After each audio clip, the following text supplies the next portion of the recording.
नमस्कार दोस्तों, स्वागत है आपके अपने चैनल एनसीईआरटी एजुकेशन लैब में।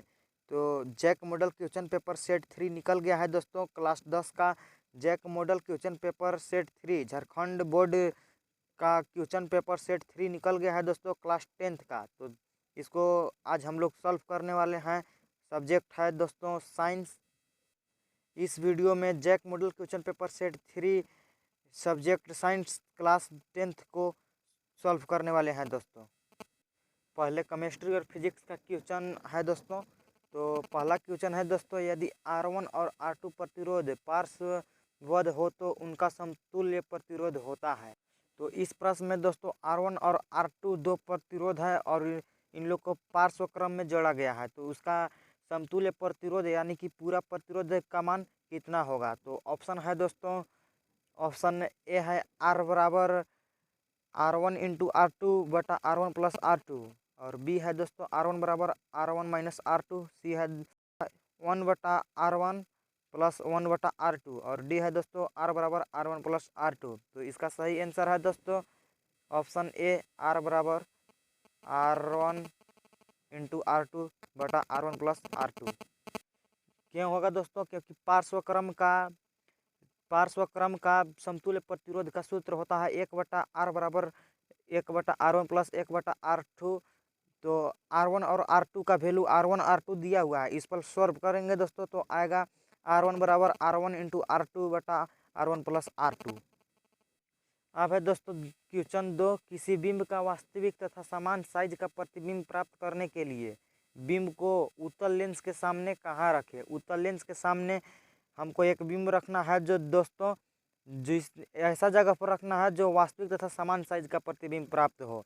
तो ऑप्शन ए है दोस्तों लेंस के मुख्य फोकस पर, बी है अनंत पर, सी है फोकस दूरी की दुगनी दूरी पर, डी है लेंस के प्रकाशित केंद्र तथा मुख्य फोकस के बीच। तो इसका सही आंसर होगा दोस्तों ऑप्शन सी फोकस दूरी की दुगनी दूरी पर। फोकस दूरी की दुगनी दूरी पर का मतलब होगा दोस्तों वक्रता केंद्र पर।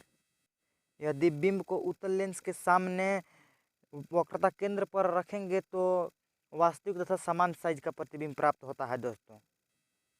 अब क्वेश्चन नंबर 3 है दोस्तों, निम्न में से किसका उपयोग खाना बनाने वाले ईंधन के रूप में नहीं किया जाता है। तो ऑप्शन ए है दोस्तों CNG, बी है LPG, सी है बायोगैस, डी है कोयला। तो ऐसा ईंधन का नाम बताना है दोस्तों जो खाना बनाने के लिए उपयोग में नहीं होता है। तो ऑप्शन इसका ए सही होगा दोस्तों CNG। CNG क्यों होगा दोस्तों? क्योंकि CNG खाना बनाने के लिए इसका उपयोग नहीं किया जाता है, इसका उपयोग वाहन में किया जाता है। LPG का किया जाता है दोस्तों, और सी बायोगैस यानी कि गोबर गैस का भी किया जाता है, और डी कोयला के भी खाना बनाने के लिए उपयोग किया जाता है दोस्तों। और ए ऑप्शन CNG जो है ये सही है। CNG गैस का खाना बनाने के लिए ईंधन के रूप में इसका उपयोग नहीं होता है दोस्तों। अब है दोस्तों क्वेश्चन नंबर 4, निम्न में से किस देश के पौनों का देश कहा जाता है। तो ऑप्शन ए है दोस्तों USA, B Bharat, C Japan, D Denmark. तो इसका सही आंसर होगा दोस्तों डी डेनमार्क। डेनमार्क को पौनों का देश कहा जाता है दोस्तों। अब है दोस्तों क्वेश्चन नंबर 5, घरेलू विद्युत परिपथ में किस संयोजन का उपयोग नहीं किया जाता है। तो ऑप्शन ए है दोस्तों श्रेणी क्रम संयोजन, बी पार्श्व क्रम संयोजन, सी मिश्रित संयोजन, डी इनमें से कोई नहीं। तो इसका सही आंसर होगा दोस्तों ऑप्शन नंबर ए श्रेणी क्रम संयोजन। श्रेणी क्रम संयोजन क्यों होगा दोस्तों? क्योंकि श्रेणी क्रम संयोजन में हम लोग घर में कोई भी परिपथ को नहीं जोड़ते हैं, बी पार्श्व क्रम में भी जोड़ते हैं, और सी मिश्रित संयोजन का मतलब यह हुआ दोस्तों पार्श्व क्रम संयोजन और श्रेणी क्रम संयोजन दोनों। इसलिए डी ऑप्शन इनमें से कोई नहीं ये गलत है दोस्तों। ऑप्शन ए श्रेणी क्रम संयोजन में हम लोग विद्युत परिपथ को घरेलू उपयोग के लिए नहीं जोड़ते हैं। तो इसका सही आंसर होगा ए श्रेणी क्रम संयोजन। अब है दोस्तों क्वेश्चन नंबर 6, संतरा में कौन सा अम्ल पाया जाता है। ए सिट्रिक अम्ल, बी टार्टरिक अम्ल, और सी ऑक्जेलिक अम्ल, डी लैक्टिक अम्ल। तो इसका सही आंसर होगा दोस्तों ऑप्शन नंबर ए सिट्रिक अम्ल। अब है दोस्तों क्वेश्चन 7, यदि विलयन का pH मान 3 है तो वह क्या होगा। ऑप्शन ए है दोस्तों अम्ल, बी क्षार, सी लवण, डी इनमें से कोई नहीं। तो पीएच मान जिसका 7 से कम होगा दोस्तों वो अम्ल होता है, जिसका 7 होता है वो उदासीन होता है, और 7 से अधिक होता है वो क्षार होता है। तो इसमें 7 से कम 3 है, इसलिए इसका सही आंसर हो जाएगा ऑप्शन ए अम्ल। अब है दोस्तों क्वेश्चन नंबर 8, विरंजक चूर्ण का सूत्र है। ऑप्शन ए है CaOCl2, बी CaOH का होल ट्वाइस, और सी है दोस्तों CaCO3, डी CHCl3। तो इसका सही आंसर होगा दोस्तों विरंजक चूर्ण का सूत्र होता है ऑप्शन नंबर ए होगा CaOCl2, कैल्शियम ऑक्सीक्लोराइड। अब है क्वेश्चन नंबर 9, ऑक्सीजन के दो परमाणुओं के बीच कितने आबंध पाए जाते हैं। ऑप्शन ए है 1, बी 2, सी 3, डी कोई आबंध नहीं। तो दो ऑक्सीजन के बीच 2, इसका ऑप्शन सही होगा दोस्तों बी 2 आबंध। अब है क्वेश्चन 10, बेंजीन का अणुसूत्र है। ए CH4, बी C2H2, सी C6H6, डी C2H14। तो इसका सही आंसर है ऑप्शन सी C6H6। अब है खाली स्थानों की पूर्ति करें। तो 11 क्वेश्चन है, दर्पण सूत्र बराबर डॉट डॉट होता है, जबकि U बिंब की दूरी, V प्रतिबिंब की दूरी, F फोकस दूरी। तो दर्पण सूत्र होता है 1/V प्लस 1/U बराबर 1/F। अब है क्वेश्चन 12, हीरा एवं ग्रेफाइट कार्बन के डॉट डॉट है। तो हीरा एवं ग्रेफाइट कार्बन के अप्रूफ है, इसमें हो जाएगा अप्रूफ।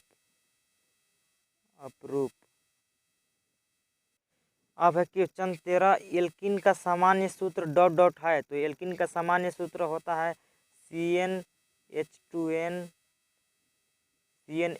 एल्किन का सूत्र CnH2n होता है, और एल्केन का होता है CnH2n+2, और एल्काइन का होता है CnH2n-2। अब है क्वेश्चन 14, आवेश का एसआई मात्रक डॉट डॉट है। तो आवेश का एसआई मात्रक कूलाम होता है, कूलाम, और इसको सी से प्रदर्शित करते हैं, सी। अब है बायोलॉजी से दोस्तों, अब है जीव विज्ञान से। तो 27 क्वेश्चन है, रंध्रों का खुलना और बंद होना निर्भर है। ए सूर्य के प्रकाश पर, बी प्रकाश संश्लेषण पर, सी कार्बन डाइऑक्साइड के सांद्रण पर, और डी है वायु के वेग पर। तो इसका सही आंसर होगा option number C carbon dioxide के सांद्रण पर। अब है क्वेश्चन नंबर 28, पराग कोष में होते हैं। ए बायदल, बी अंडाशय, सी अंडक, डी परागकण। तो इसका सही आंसर है डी परागकण। अब है क्वेश्चन नंबर 29, मुकुलन द्वारा लैंगिक जनन होता है। ए अमीबा में, बी ईस्ट में, सी प्लेजोडियन में, डी लेशमानिया में। तो इसका सही आंसर है ईस्ट में, ऑप्शन नंबर बी ईस्ट में मुकुलन विधि द्वारा जनन होता है।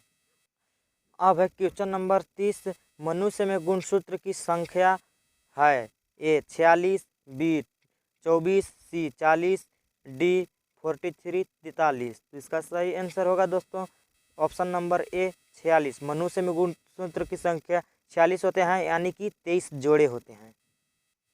अब है क्वेश्चन नंबर 31, एटीपी का पूरा नाम डॉट डॉट है। तो एटीपी का पूरा नाम एडिनोसिन ट्राइफॉस्फेट होता है।